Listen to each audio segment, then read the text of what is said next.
विदुर जी की बात सुनकर भी सभासदों में से किसी ने कुछ उत्तर नहीं दिया। कर्ण ने कहा, दुशासन भाई, इस दासी द्रौपदी को घर ले जाओ। कर्ण की आज्ञा पाते ही दुशासन भरी सभा में द्रौपदी को घसीटने लगा। वह लज्जावश कांपने लगी और पांडवों की ओर देखकर बोली, पहले जब महल में मुझे वायु छू जाया करती थी, तब पांडवों से सहन नहीं होता था। आज यह दुरात्मा भरी सभा में मुझे घसीट रहा है, पर वे शांत भाव से बैठे सह रहे हैं। मैं कौरवों की पुत्री के समान पुत्र वधू हूँ, पर वे मुझे इस कलेश में पड़ी देख चूं तक नहीं करते। यही समय का फेर है। इससे अधिक दयनीय बात और क्या होगी कि मैं आज भरी सभा में घसीटी जा रही हूँ। आज राजाओं का धर्म कहाँ गया? धर्मपरायणा स्त्री को इस प्रकार सभा में लाकर कौरवों ने अपना सनातन धर्म नष्ट किया है। मैं पांडवों की सहधर्मिणी, धृष्टद्युम्न की बहन और श्री कृष्ण की कृपा पात्र हूँ। हाय, न जाने क्यों आज मेरी दुर्दशा की जा रही है। कौरवों, मैं धर्मराज की पत्नी और क्षत्राणी हूँ। तुम मुझे दासी बनाओ, चाहे अदासी, जो कहो करूँगी, परंतु यह दुशासन कौरवों की कीर्ति में कलंक कालिमा लगाकर मुझे जो दुख दे रहा है, उसे मैं नहीं सह सकती। तुम लोग मुझे जीती हुई समझते हो या नहीं, स्पष्ट बतला दो, मैं वैसा ही करूँगी। भीष्म पितामह ने कहा, कल्याणी, धर्म की गति बड़ी गहन है।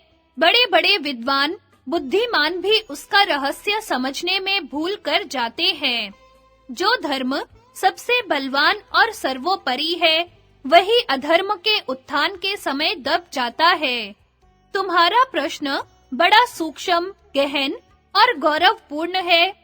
कोई भी निश्चय पूर्वक इसका निर्णय नहीं दे सकता। इस समय कौरव लोभ और मोह के वश हो गए हैं।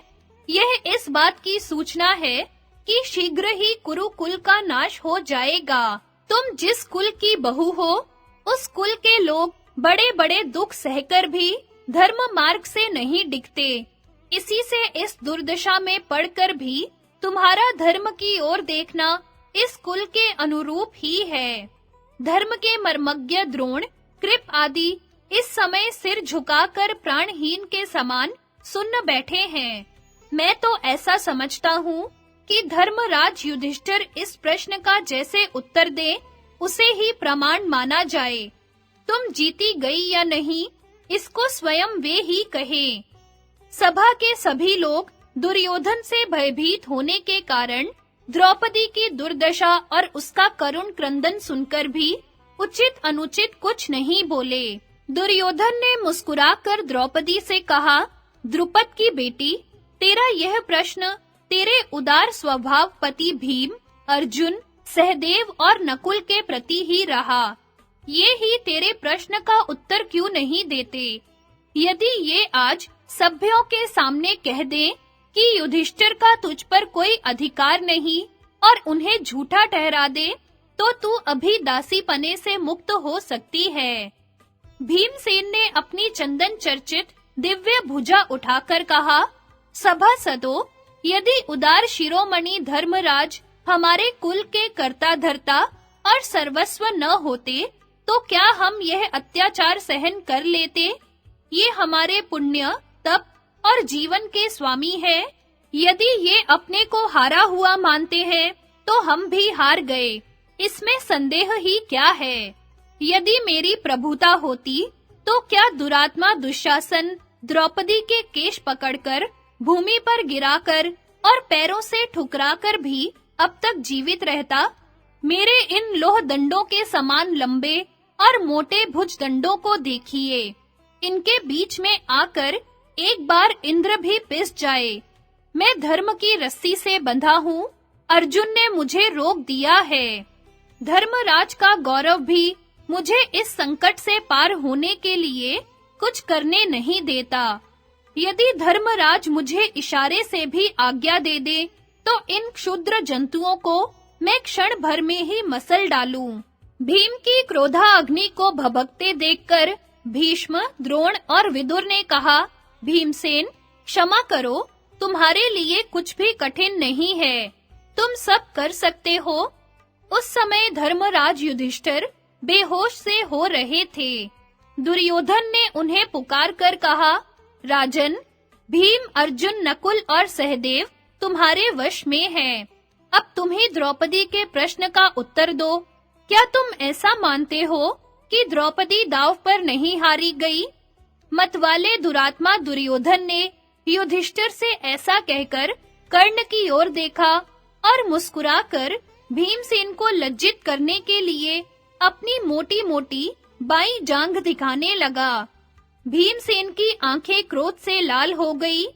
उन्होंने चिल्लाकर सभा मंडप को प्रतिध्वनित करते हुए कहा, दुर्योधन, सुन, यदि महायुद्ध में तेरी यह जांघ भीमसेन ने अपनी गदा से नहीं तोड़ दी, तो वह अपने पूर्व पुरुषों के समान सद्गति न प्राप्त करे।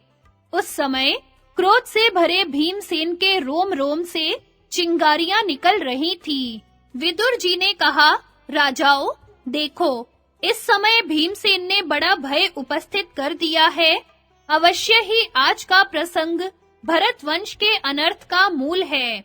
धृतराष्ट्र कुमारों, तुम्हारा यह जुआ अन्याय से भरा है, तभी तो तुम भरी सभा में स्त्री के लिए लड़ झगड़ रहे हो। तुमने अपना सारा मंगल खो दिया। तुम्हारी मति गति खोटे कामों में ही रहती है।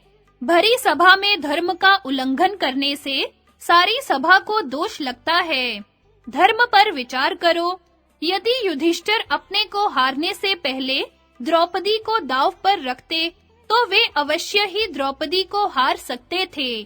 पहले अपने शरीर को हार जाने के कारण उन्हें द्रौपदी को दांव पर रखने का अधिकार ही नहीं रह गया था। द्रौपदी को हमने जीत लिया, यह तुम्हारा एक स्वप्न है। शकुनी की बातों में आकर धर्म का नाश मत करो। इस प्रकार प्रश्नोत्तर हो ही रहे थे कि धृतराष्ट्र की यज्ञशाला में बहुत से गीदड़ इकट्ठे होकर हुआ करने लगे। गधे रेंकने लगे और पक्षी गण उड़ उड़कर चिल्लाने लगे। यह भयानक कोलाहल सुनकर गांधारी डर गई। भीष्म, द्रोण और कृपाचार्य स्वस्ति स्वस्ति कहने लगे। विदुर और गांधारी ने घबराकर राजा धृतराष्ट्र को इसकी सूचना दी। धृतराष्ट्र ने दुर्योधन से कहा, रे दुर्विनीत, तेरा तो एक बारगी सत्यानाश हो गया। अरे दुर्बुद्धे, तू कुरुकुल की महिला और पांडवों की राजरानी को सभा में लाकर बातें बना रहा है। धृतराष्ट्र ने कुछ सोच विचार कर द्रौपदी को समझाते हुए कहा, बहू, तुम परम पतिव्रता और मेरी पुत्र वधुओं में सर्वश्रेष्ठ हो। तुम्हारी जो इच्छा हो मुझसे मांग लो। द्रौपदी ने कहा, राजन, यदि आप मुझे वर देते हैं, तो मैं यह मांगती हूँ कि धर्मात्मा सम्राट युधिष्ठिर दासत्व से मुक्त हो जाएं, जिससे मेरे पुत्र प्रतिविंध्य को अज्ञानवश कोई दास पुत्र न कहे। धृतराष्ट्र ने कहा, कल्याणी, तुम्हारी इच्छा पूर्ण हुई। अब तुम और वर मांगो, क्योंकि तुम एक ही वर पाने योग्य नहीं हो। द्रौपदी ने कहा, मैं दूसरा वर यह मांगती हूँ कि रथ और धनुष के साथ भीमसेन, अर्जुन, नकुल और सहदेव भी दासत्व से छूटकर स्वाधीन हो जाएं। धृतराष्ट्र ने कहा, सौभाग्यवती बहू, तुम्हारी इच्छा पूर्ण हो, परंतु इतने से ही तुम्हारा सत्कार नहीं हुआ। तुम और भी वर मांगो। द्रौपदी ने कहा, महाराज, अधिक लोभ से धर्म का नाश होता है। तीसरा वर मांगने के लिए मेरे चित्त में उत्साह नहीं है और न ही मैं उसकी अधिकारिणी हूँ। शास्त्र के अनुसार वैश्य को 1, क्षत्रिय स्त्री को 2, क्षत्रिय को 3 और ब्राह्मण को 100 वर लेने का अधिकार है। इस समय मेरे पति दास्ता के दलदल में फंसकर भी छूट गए हैं। अब वे स्वयं सत्कर्म से शुभ पदार्थ प्राप्त कर लेंगे। द्रौपदी की बुद्धिमानी देखकर कर्ण उसकी प्रशंसा करने लगा। भीमसेन ने युधिष्ठिर से कहा, राजेंद्र, मैं अपने शत्रुओं को यहीं या यहाँ से निकलते ही मार डालूंगा। उस समय क्रोध के मारे भीमसेन का रोम रोम आग उगल रहा था, भौहें चढ़ रही थी और मुख विकट हो गया था। युधिष्ठिर ने भीमसेन को शांत किया। अब वे अपने ताऊ धृतराष्ट्र के पास गए। उन्होंने कहा, महाराज, आज्ञा कीजिए, अब हम क्या करें? आप हमारे मालिक हैं। हम तो चिरकाल तक आपकी आज्ञा में ही रहना चाहते हैं। धृतराष्ट्र ने कहा, अजात शत्रु युधिष्ठिर, तुम्हारा कल्याण हो, आनंद से रहो। तुम अपना सब धन लेकर लौट जाओ और अपने राज्य का पालन करो। बस मुझ बूढ़े की यही आज्ञा है। मेरी बात तुम्हारे हित और मंगल के लिए है। युधिष्ठिर, तुम बुद्धिमान, धर्म मर्मज्ञ, विनम्र और वृद्धों के सेवक हो। बुद्धि और क्षमा का मेल हो। तुम क्षमा करो। उत्तम पुरुष किसी से वैर नहीं करते, दोषों की ओर न देखकर गुणों की ओर देखते हैं और विरोध तो किसी से करते ही नहीं। सत्पुरुषों की दृष्टि सत्कर्मों की ओर ही रहती है। कोई वैर विरोध करता है तो वे उसे भूल जाते हैं। शत्रु की भी भलाई करते हैं और बदला लेने का उद्योग नहीं करते। नीच पुरुष साधारण बातचीत में भी कड़वी बात कहते हैं और मध्यम श्रेणी के पुरुष कठोर वचन सुनकर कठोर वाणी का प्रयोग करते हैं। उत्तम पुरुष किसी भी स्थिति में कठोर वचन का प्रयोग नहीं करते। सत्पुरुष बुरी से बुरी स्थिति में भी मर्यादा का उल्लंघन नहीं करते। उनको देखकर सब लोग प्रसन्न हो जाते हैं। इस समय तुमने बड़े ही सौजन्य का व्यवहार किया है, सो अब तुम मुझ बूढ़े ताऊ धृतराष्ट्र और माता गांधारी की ओर देखकर दुर्योधन का दुर्व्यवहार भूल जाओ। अपने बूढ़े और अंधे ताऊ को देखो। मैंने पहले तो जुए का निषेध ही किया था, फिर मित्रों से मिलने जुलने और पुत्रों का बलाबल देखने के लिए इसकी आज्ञा दे दी। तुम्हारे जैसा शासक और विदुर जैसा मंत्री पाकर कुरु वंश धन्य हो गया है।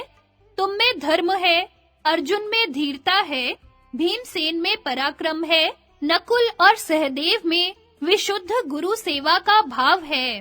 धर्मराज, तुम्हारा कल्याण हो। अब तुम खांडव प्रस्थ जाओ।